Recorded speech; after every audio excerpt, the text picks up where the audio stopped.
Ce qu'il faut savoir, c'est que les pointes sont la partie de nos cheveux qui casse le plus facilement. Donc comment éviter la casse et préserver nos pointes?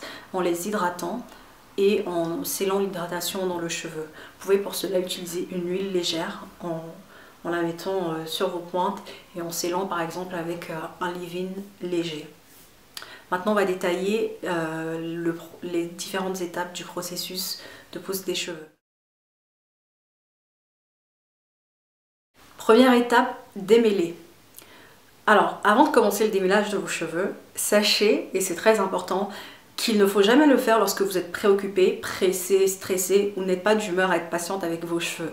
Parce que si vous n'êtes pas en condition, si vous êtes pressé, impatiente, vous risquez plutôt de faire le contraire et de les endommager, de produire de la casse parce que vous n'aurez pas eu les bons gestes et que vous n'aurez pas porté l'attention nécessaire. Donc, ne vous précipitez pas, faites-le quand vous êtes disposé à le faire, surtout qu'il y a beaucoup de dégâts qui peuvent se produire lorsqu'un démêlage est mal fait.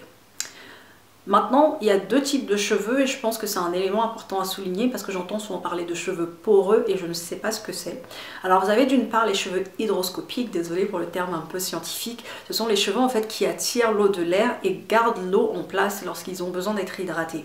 Donc les cheveux de ce type, les cheveux qui sont hygroscopiques, vous n'êtes pas obligé de mettre de l'eau ou un hydratant dans vos cheveux pour les mouiller parce qu'ils ont tendance à retenir très facilement l'hydratation qui est dans l'air. A contrario, vous avez les cheveux poreux qui, eux, sont les cheveux qui ont perdu leur capacité à retenir l'hydratation.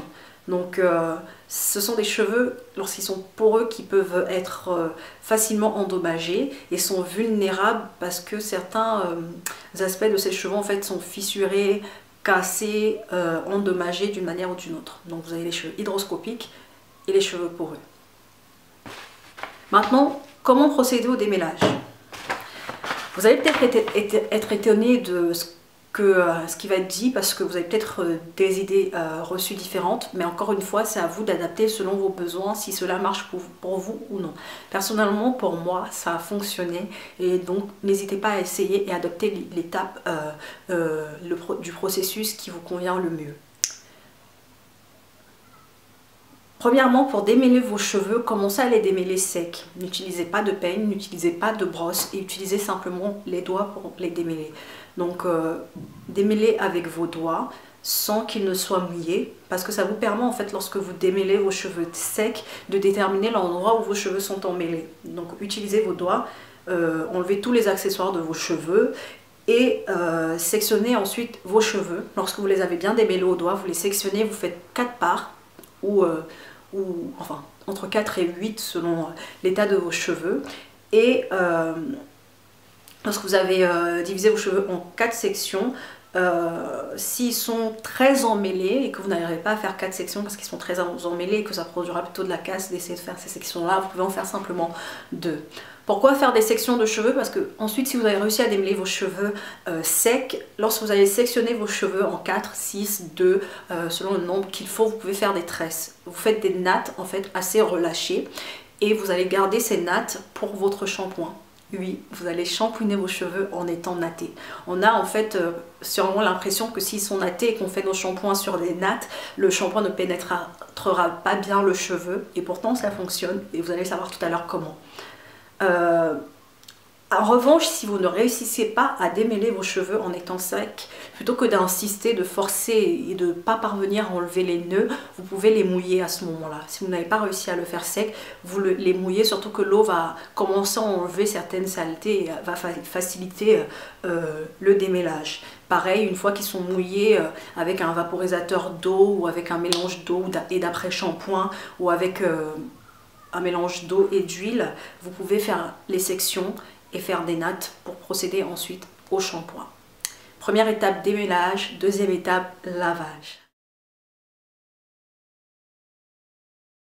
Alors déjà pour savoir quel produit utiliser pour le lavage de vos cheveux, il y a un élément sans doute dont vous avez certainement entendu parler qui vous est inconnu, plutôt familier, il s'agit du pH. pH c'est quoi? Le P signifie potentiel et le H hydrogène. Donc sur une échelle de pH allant de 0 à 14, le 7 est l'indice neutre.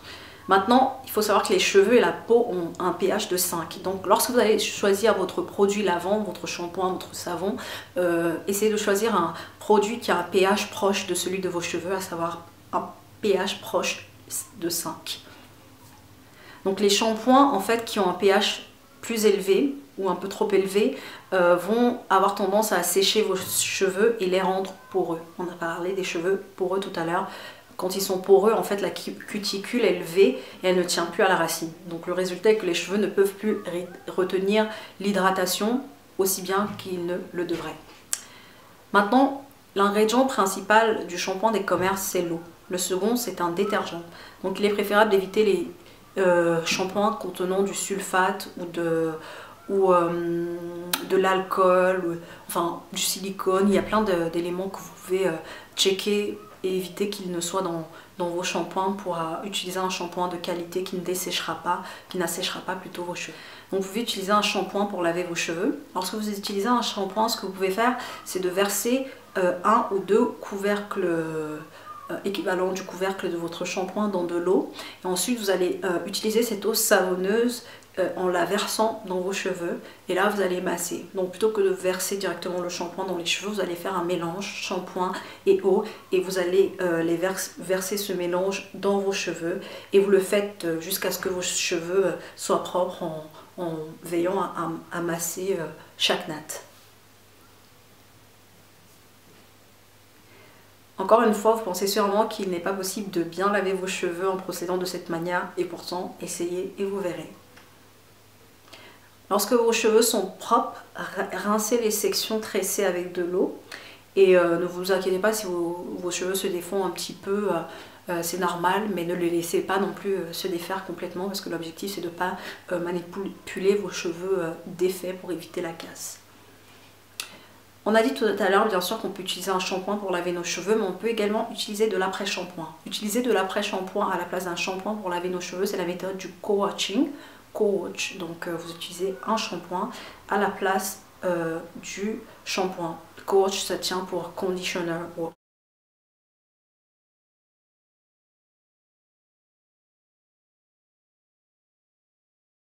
Pour appliquer l'après-shampoing, il n'est pas nécessaire de faire comme avec le shampoing, à savoir le diluer avec de l'eau. Vous pouvez le verser directement sur les sections de tresses et ensuite masser tresse par tresse pour faire pénétrer le produit, puis rincer. Étape 4, hydrater les cheveux. On le sait tous, ou on ne le sait peut-être pas, les cheveux afro ont tendance à être plutôt secs.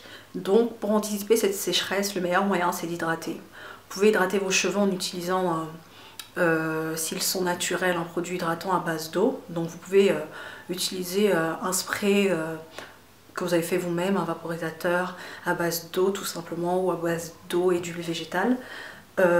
Et si vos cheveux sont plutôt défrisés, lissés, d'une manière ou d'une autre, il est préférable d'utiliser une lotion qui contient très peu d'eau et ça fonctionnera sûrement mieux. Pour sceller l'hydratation, vous pouvez utiliser des foulards en satin ou en soie ou utiliser du plastique pour la baggy méthode. Étape 5, protéger. C'est toujours une bonne chose de protéger vos cheveux avec des foulards ou en faisant des coiffures protectrices. Donc d'une part, vous pouvez fortifier vos cheveux en interne. Ça va passer par une bonne alimentation, une alimentation équilibrée qui inclut des fruits et des légumes, des jus de fruits, de l'eau, des compléments alimentaires ou des vitamines de type biotine, vitamine B. Ça passe également par gérer le stress parce que le stress peut occasionner de la casse ou de la chute dans vos cheveux. Et vous pouvez également faire de l'exercice, ce sont les principales manières de fortifier vos cheveux en interne. Parce qu'on utilise des méthodes externes, mais les méthodes internes sont tout aussi importantes. Maintenant, pour fortifier les cheveux en externe, vous pouvez utiliser des traitements protéinés légers. Donc les traitements protéinés légers, ça va être les traitements qui peuvent être placés dans les cheveux quelques minutes et rincés ensuite. Et les traitements protéinés lourds, eux, vont être placés dans les cheveux et passer sous une source de chaleur. Vous pouvez également utiliser un leave-in. Donc un leave-in, en fait, c'est un produit que vous allez placer dans vos cheveux qui n'a pas besoin d'être rincé. Donc vous allez l'appliquer comme une crème et juste avant de coiffer vos cheveux. Maintenant, vous pouvez également créer votre propre leave-in. Pour avoir un leave-in fortifiant, vous allez utiliser des produits leave-in contenant du panthenol Et vous pouvez également utiliser du MSM liquide en prise externe. Ce sont des vitamines qui fortifient les cheveux. Vous pouvez également utiliser un mélange d'après-shampoing, le moins cher de votre choix, mélangé à du gel d'aloe vera ou avec des huiles végétales de votre choix. Vous pouvez faire un leave-in hydratant en y intégrant de l'eau, de la glycérine végétale et du gel d'aloe vera. Vous pouvez faire un leave-in lubrifiant qui contiendra de la glycérine végétale et de l'huile végétale. Donc ça peut être olive, ricin, amande douce, coco, enfin toutes les huiles végétales qu'on connaît qui sont bonnes pour nos cheveux. Et vous pouvez également faire un leave-in stimulant en y intégrant de l'huile essentielle de menthe poivrée, 1 à 3 gouttes, et une huile essentielle de tea tree, 1 à 3 gouttes également. Maintenant, l'ingrédient principal de votre leave-in, ça sera de l'eau. C'est ça qui hydrate le mieux et vous pouvez y ajouter une demi-tasse des autres ingrédients cités tout à l'heure en fonction de ce que vous voulez comme leave-in. Pour protéger vos cheveux, rien de mieux que des coiffures protectrices. Avant de faire des coiffures protectrices, vous pouvez également, lorsque vous laissez l'hydratation, on l'a dit tout à l'heure, faire la baggy méthode. Ça consiste simplement, après avoir enduit vos cheveux d'huile, à les couvrir en fait et les sécuriser avec un sac autour d'une queue de cheval ou de votre puff, donc un sac plastique. Vous pouvez protéger vos cheveux en mettant un foulard, qu'il soit tressé ou non tressé. Le fait de les couvrir avec un foulard protégera vos pointes et protégera vos cheveux. Vous pouvez faire des extensions sous forme de tissage, vous pouvez mettre des perruques, des demi-têtes. L'idéal, c'est d'avoir le moins de manipulation possible dans nos cheveux, donc éviter de les peigner ou de les brosser durement durant la journée, ça peut aider. Et ensuite, il faut savoir qu'il faut éviter les appareils chauffants, parce que en utilisant des appareils chauffants, ça va endommager vos pointes et vous serez obligé de les couper par la suite. Donc vous perdrez la longueur que vous aurez tout fait pour gagner. Donc quand vous retenez pas de longueur, vos cheveux restent assez courts. Donc si vous pouvez éviter les appareils chauffants. Pour protéger vos cheveux, rien de mieux que des coiffures protectrices. Avant de faire des coiffures protectrices, vous pouvez également, lorsque vous laissez l'hydratation, on l'a dit tout à l'heure, faire la baggy méthode. Ça consiste simplement, après avoir enduit vos cheveux d'huile, à les couvrir en fait et les sécuriser avec un sac autour d'une queue de cheval ou de votre puff, donc un sac plastique.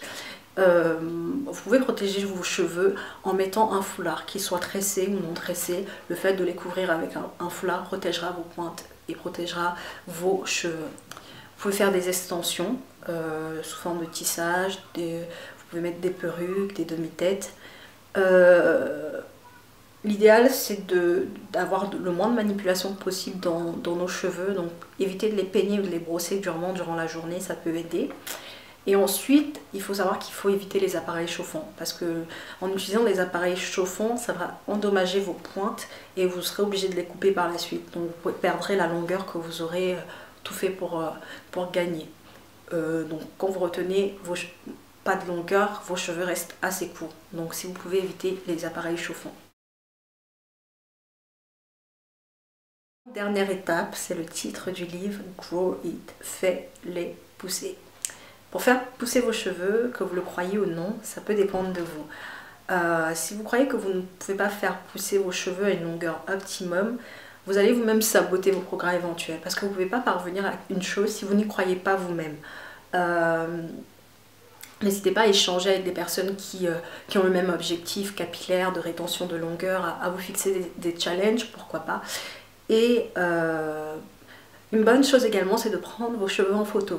Ça permet de voir l'évolution.